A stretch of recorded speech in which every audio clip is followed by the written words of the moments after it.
L'émission qui suit a été réalisée par les membres de la communauté avec l'aide de Télé Cogeco.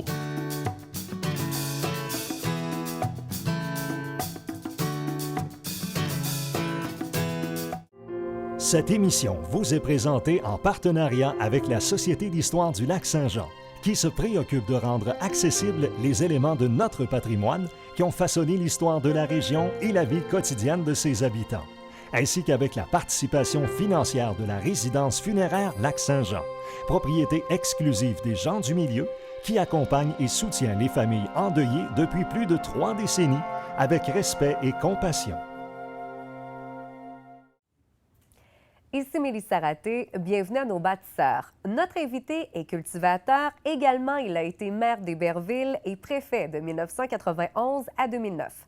Il est aussi le président fondateur de la Régie des matières résiduelles. Aujourd'hui, M. Léonard Côté.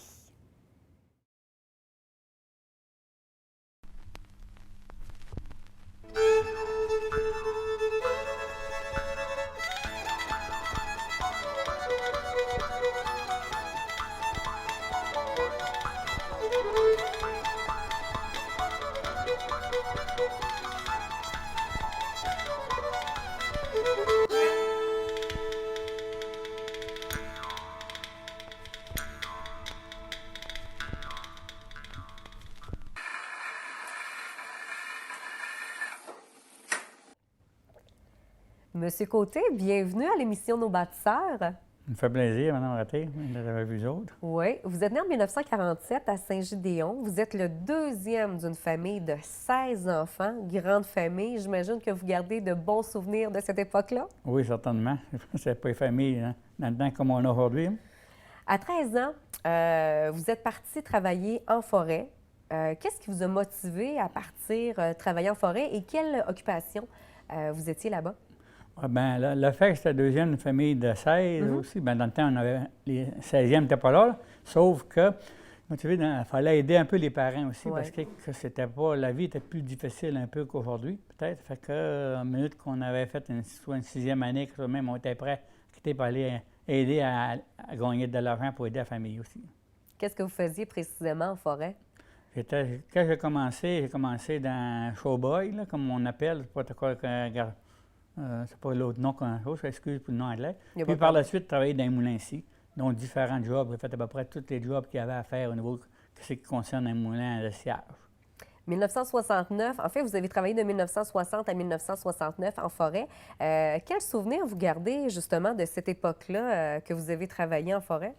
Bien, le souvenir, c'était, j'apprenais un peu la vie, c'était quoi, parce que il n'y a pas de cachette. Je devais faire, même si j'avais 13, 14, 15 ans, je devais faire les mêmes travaux qu'un adulte. Puis des fois, j'arrivais à quoi peut-être plus fatigué ce soir. Oui, hein? Mais on était content des journées, puis on n'avait pas de misère à dormir, on va dire moins qu'aujourd'hui. Après la forêt, il y a eu la ferme, parce que toujours en la même année, 1969, vous avez fait l'acquisition d'une ferme de 160 acres à Héberville. Et là, cette ferme-là était presque à l'abandon quand vous en avez fait l'acquisition. Oui, c'est ça, justement. Et on a dû se retrousser les mains puis travailler beaucoup pour remettre ça en culture comme il faut. C'était quoi, justement, la nature de cette ferme-là? C'était une ferme production laitière? Oui, c'était une ferme de production laitière, mais qui était, la ferme même manquait d'équipement. Les animaux étaient plutôt dans la vase un peu. Tu avais du tout à faire. Là. Les bâtiments aussi, d'ailleurs, et puis un bâtiment qui demeure, ils ont tout été refaits. Donc, il y a eu beaucoup de travail à faire. Oui, beaucoup de travail. Vous avez eu beaucoup d'aide, j'imagine? Oui, bon, au début, on avait chaud, mais je veux dire, il y a eu beaucoup d'aide quand il y a eu des fois des événements plus malheureux. Bien là, les gens sont très ouverts à l'aide. Parlez-nous justement de l'évolution de cette ferme-là, parce que là, à ses tout débuts, on parlait de 160 acres, mais j'imagine que là, on a grimpé, vous avez des employés et vous avez aussi de la relève. Oui, c'est ça. Si je pars de 69, je n'irai pas par étapes, telle chose, mais au fil des années, il n'y a pas d'année qu'on n'a pas investi. Puis aujourd'hui, bien, les dernières années, depuis 5 ans, ces investissements, c'est 500 000 à 1 million tous les ans. Là. Ça veut dire qu'on a parti de ça et on a monté à 1800 acres à ce moment-là en culture. Et les employés, présentement, on a 9 employés, dont mes 2 garçons travaillent aussi en entreprise. On a commencé l'année dernière à regarder pour faire le transfert des actions parce qu'on est en compagnie. C'est plus facile en compagnie pour transférer que ça. Est-ce que vous travaillez encore à la ferme aujourd'hui? Oui? Oui, je travaille à la ferme encore. c'est ça, des fois, le travail qui nous fait tenir plus jeunes un Ouais, peu, hein? tout de même. Même si on ne veut pas, on vieillit pareil. Et on continue de travailler, sauf qu'il y a des certains jobs qu'on ne fait pas. Par exemple, il ne faut pas que j'y aille pour manipuler des animaux non plus. Quand j'ai été greffé, en étant été greffé d'un rang, bien, je n'ai pas protégé. Fait que on me l'avait bien défendu. Ça fait que j'ai écouté mes médecins. C'est ce que je partais pour vous dire. Vous respectez les conseils de vos médecins. Combien de têtes actuellement sur votre ferme? Combien de vaches? Si on y va avec la relève, on en a 400. Fait qu'on a là, de 230 têtes adultes. En 1999, malheureusement, il y a un incendie qui a ravagé le bâtiment principal de votre ferme, également la moitié de votre cheptel. Comment on fait pour se remettre d'une telle tragédie? Parce que c'est quand même votre patrimoine là, qui s'est envolé en fumée, une partie en tout cas. Ouais, comment on fait? Je veux dire, c'est une chance qu'on a des amis aussi. Moi, je me rappelle de quoi le lendemain, même M. Laprise, que dans le temps, qu'on connaissait, qui était ministre, il était venu me voir pour me dire, ça faisait longtemps que je le connaissais. Et c'est l'aide des autres parce qu'on pense d'avoir tout perdu puis qu'on arrête, puis il n'y a plus rien devant nous autres. Sauf que la réalité nous rattrape après ça. Puis après ça, le fait qu'on a des assurances aussi qui aident, c'est sûr que ça ne couvre jamais tout. Et on regarde, puis je pense l'important par après, c'est bâtir pour l'avenir. On a certainement, dans la construction, amélioré certaines choses. T'sais. Mais on va dire, on fait une année qui n'est pas facile. On ne dort pas les nuits. Puis après ça, moi, j'étais maire dans le temps aussi. À 3 heures le matin, j'étais debout, puis je faisais mes plans, puis je faisais mon travail pour pouvoir faire la chose, pour être capable de m'acquitter de ma job de maire pareil, puis sans avoir de critiques trop. C'était le double du travail, comme on dit. Oui, hein? c'était le double. Oui. Mais ça en a valu la peine, évidemment, la reconstruction s'est faite. Oui, c'est ça, c'est fait. Puis on a une des belles entreprises qui fait l'envie de plusieurs. C'est ce qu'on voulait. Moi, quand j'avais lâché le métier forestier, c'était pour devenir agriculteur, mais on ne sait jamais ça va être quoi l'avenir et le résultat qu'on pourra y avoir. Outre cultivateur, vous avez décidé aussi d'être un homme politique. Qu'est-ce qui vous a attiré dans la vie politique? Qu'est-ce qui vous attirait là-dedans? Ce qui m'attirait, c'était plus pour me faire connaître au début, là. En l'administration, mais pour me faire connaître, parce que j'avais parti d'une municipalité qui était Saint-Gédéon, pour arriver à Héberville, que je ne connaissais personne, même pas mes voisins quand j'arrivais là. Et en m'impliquant, bien, c'était pour moi une façon de montrer, tu sais, en tout cas, j'étais quelqu'un à peu près ça qu'on voulait réussir à Héberville. Ça commençait un peu de même. De 1976 à 1987 environ, vous avez été échevin du côté d'Héberville-Village, c'est bien ça? Oui, c'est ça. Est-ce que vous vous rappelez de vos principaux dossiers à cette époque-là? Oui, bien, à cette époque-là, mes principaux dossiers, bien, j'avais l'urbanisme, puis après ça, j'avais surtout, c'était les travaux publics. Et moi, comme M. le maire, m'avait toujours laissé dans les travaux publics. C'est le fait que nous, on connaissait un peu les machineries, on connaissait les terres, les fossés. Fait que c'était le dossier que j'aimais bien. Puis il y avait le dossier du Mont-Lac-Vert. La municipalité venait de faire l'acquisition du Mont-Lac-Vert, mais contre la population. Sauf qu'on avait une subvention pour en faire l'acquisition. Et par la suite, M. le maire m'a dit, les agriculteurs n'en voulaient pas du Mont-Lac-Vert, mais il dit, tu ne te donnes pas le choix. Tu vas aller là, tu vas aller administrateur du Mont-Lac-Vert, tu vas t'organiser un comité, puis après ça, tu vas travailler sur ça. Fait que j'ai dit, moi, y réfléchir. Ça a été tout un défi. Ouais, c'était ça où, moi, pour ma part, le fait si je n'étais pas capable de faire cette obligation-là, m'aurait resté à démissionner. Et j'ai décidé d'embarquer et de me voir ce que ça va donner. Et aujourd'hui, j'ai toujours été un grand défenseur du Mont-Lac-Vert, contrairement à ce que j'aurais pensé. Une belle réussite, parce que quand vous êtes arrivé là, que vous avez pris le dossier, il y avait vraiment une difficulté avec le Mont-Lac-Vert. Vous avez dû travailler pour le remettre à l'honneur. Justement. Puis quand on arrivait là, il était en faillite, justement. Puis c'est la subvention qui permettait de refaire quelques petites réparations au niveau des bâtisses puis tout. Puis c'est le même qu'on a été. Et on a fait un comité indépendamment du conseil, puis après ça, avec le budget qu'on avait, puis il m'a rapporté après ça à mon conseil municipal.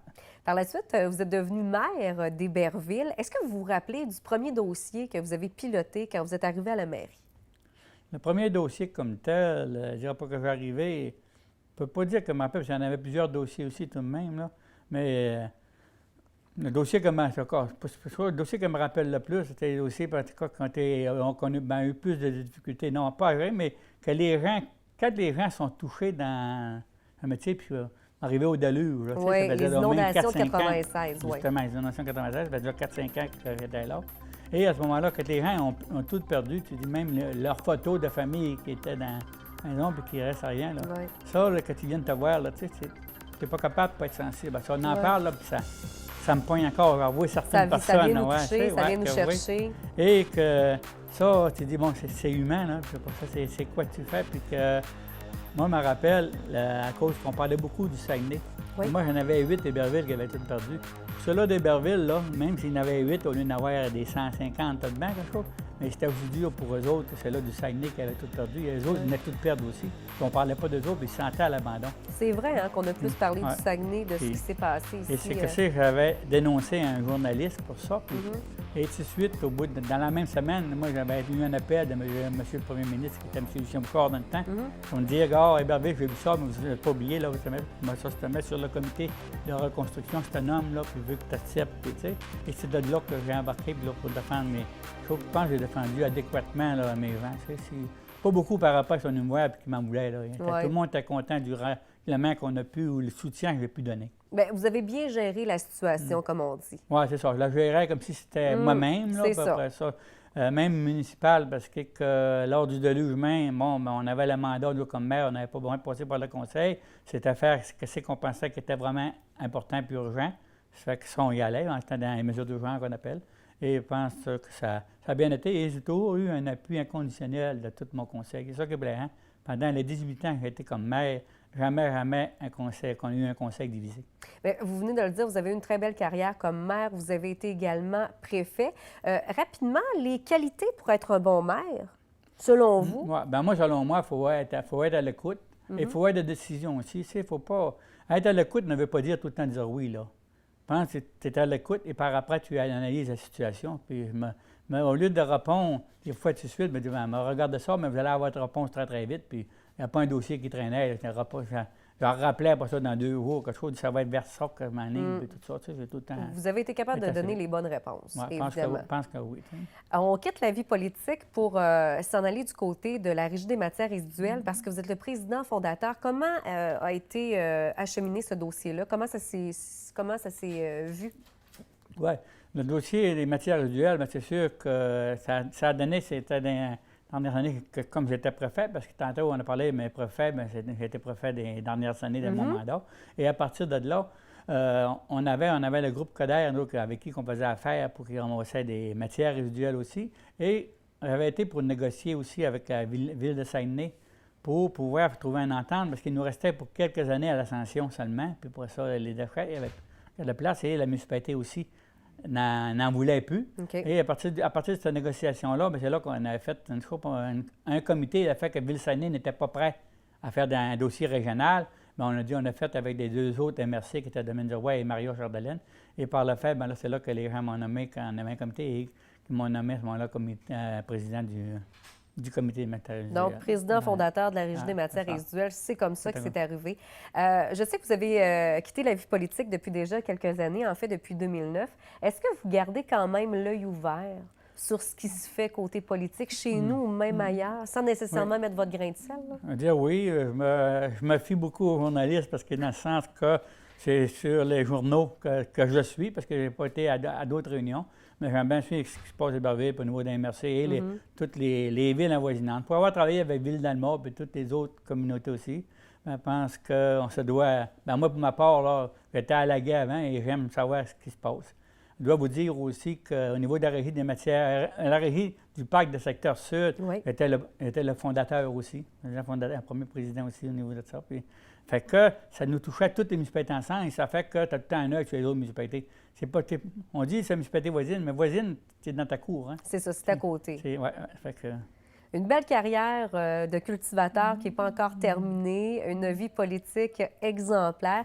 Monsieur Côté, ça a été un plaisir. Merci d'avoir partagé tout ça avec nous et merci d'avoir participé à l'émission Nos bâtisseurs. Ça a été un immense plaisir. Moi, je vous remercie aussi. Puis pour ça, je ne pensais pas d'être choisi pour être mis à la part comme tel. D'accord? J'apprécie énormément. Puis je vous remercie. Puis félicitations à toute l'équipe. Merci pour beaucoup. Votre beau travail. Merci. Merci.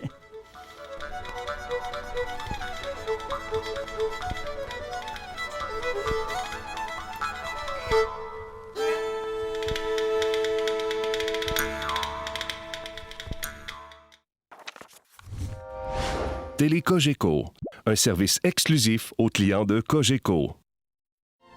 Télé-Cogeco remercie la Société d'histoire du Lac-Saint-Jean qui a assuré la recherche de la série Nos bâtisseurs. De même que la résidence funéraire Lac-Saint-Jean pour sa contribution financière.